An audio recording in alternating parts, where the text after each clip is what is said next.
When Elise moved into the aging apartment complex in the outskirts of Boston, she was desperate. The rent was cheap, and the landlord, a withered man who barely looked her in the eye, didn't ask too many questions.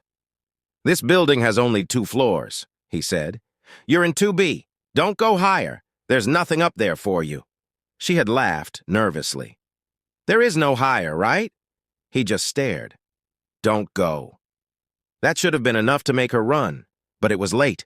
She was broke, and there was no 3rd floor, not visibly. The first few nights were uneventful, though Elise couldn't shake the feeling that the building held its breath. The walls creaked in strange rhythms, and her hallway always seemed slightly too long when she walked it at night. Then she heard it. Footsteps above her, slow, dragging footsteps. She checked the floor plan again. 2 floors, hers was the top. She confronted the landlord. He refused to open the door fully, speaking through the chain. "You didn't hear anything. Don't look for it." That night, she didn't sleep. At 3:12 a.m., the footsteps came again.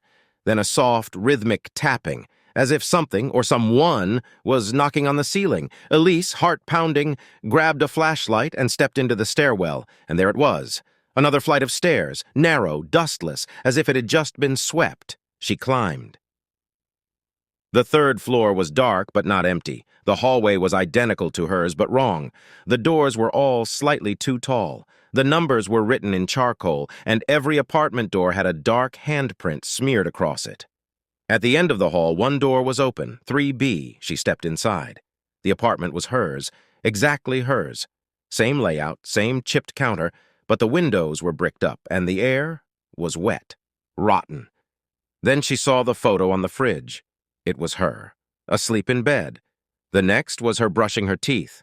And the third, she hadn't taken it yet, was her in the stairwell holding a flashlight, staring at a photograph. Elise turned slowly. A tall figure stood at the door. It wore her face, but too wide, too pale, and its smile, an awful knowing curve, never moved as it whispered, "We've been waiting for you." The next morning, 2B was empty. The landlord sighed and changed the lock. No one ever moved into 2B again, not since the 3rd floor came back.